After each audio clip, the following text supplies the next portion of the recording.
Okay, so I've done my sous chefing. Everyone should have a handy dandy food processor to make life a lot easier. But I minced some garlic. Well, here are our ingredients for our black bean veggie burgers. We have black beans, which I did slow cooker last night. I like fresh beans. I don't like canned goods. Canned goods have some things we really don't want in our bodies, nitrates. So I hand cooked the beans and I made a cup of brown rice. I shredded 2 carrots and a really big beet. The beet's under there, so all this richness is going to go on your burgers. Beets are high in zinc and they detox your liver. Carrots, great for your eyes. Brown rice, great fiber. Black beans, nothing but protein. And then a little mushroom. Mushroom gives the food, I think it has some nutritional value in the B vitamin family. So I have our onions sauteing, they're smelling lovely. So I'm going to add just a teensy bit more, a tiny bit more. Did I say teensy? That's that Florida country girl coming out of me. That Florida girl coming out of me. But I am also going to add, we're going to add to that recipe, calls for our seasonings. We got our veggies, but our seasonings, I use my chopper, so I'm going to put this over here. And here's the slow cooker of the beans. I have some left over. You may have leftovers, so just freeze your beans and everything, or make extra burgers. But for your first, batch at a time, it's good to do a batch and then test it out. So I'm going to now put our shredded carrots and our mushrooms and our garlic in the saute pan with the onions. Some of the other ingredients you're going to need: a little Worcestershire sauce. You can try to buy the expensive one that's soy free. I couldn't afford it that day. It was like $7 a bottle. But I have a little Worcestershire. Everything in moderation. Cayenne pepper, sweet paprika. A lot of you from Atlanta may notice this container from DeKalb Farmers Market. And then cumin powder gives food a meaty taste. It's really robust. You'll find it in a lot of flavors of food where people are trying to, make something taste more meaty and delectable. I love cumin. So I'm going to throw this in right now into my onion mix and let them saute. Now, sometimes you might find you have a little more shredded carrots. Like I said, just make 2 batches. You got 2 batches. Freeze them. Freeze the goodies. Or you can mix them up if you have time. I'm making this for a friend who is recently been prescribed a new diet. And he's a bachelor. So I'm going to make him these black bean burgers.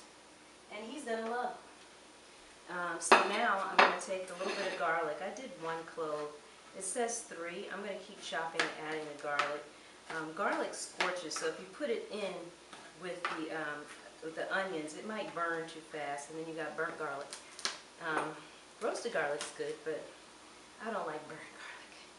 So we're going to take this beautiful garlic clove, and we're going to smash it. And I'm going to try to cut it really quick.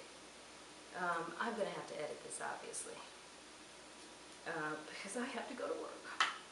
Okay, so we're going to do this. We're going to chop up our garlic really nice, really fine, and as fine as you can. Some people have one of those little choppers where you just I haven't tried that yet.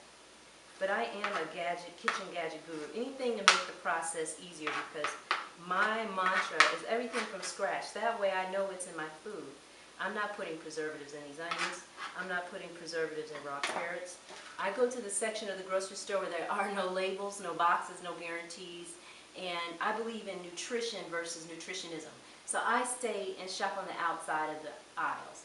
So you're getting the food that's not boxed. You're getting the fresh meat, the fresh food, even maybe baked goods. I stay away from a lot of bread, as should we all.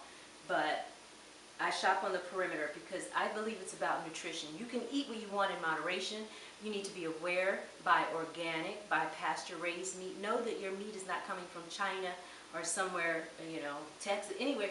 There are local meat, you know, producers right in your hometown, and you have to look that up. The United Department of the USDA, the United States Department of Agriculture, has a great site of information on how to read labels. I'll post it later on my page, I guess.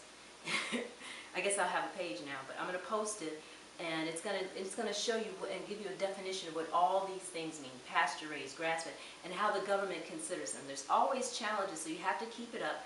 It's law, it's legalities. They, you know, of course, food manufacturers, they want to make the most money.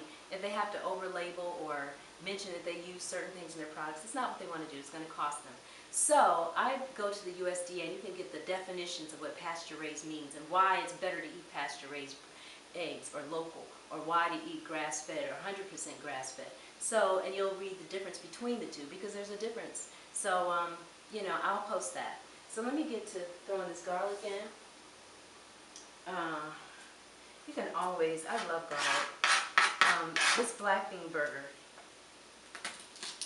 is a very, very delicious burger, but the ingredients are really specific because you want it to hold together and you want it to taste like a great burger, a black bean burger.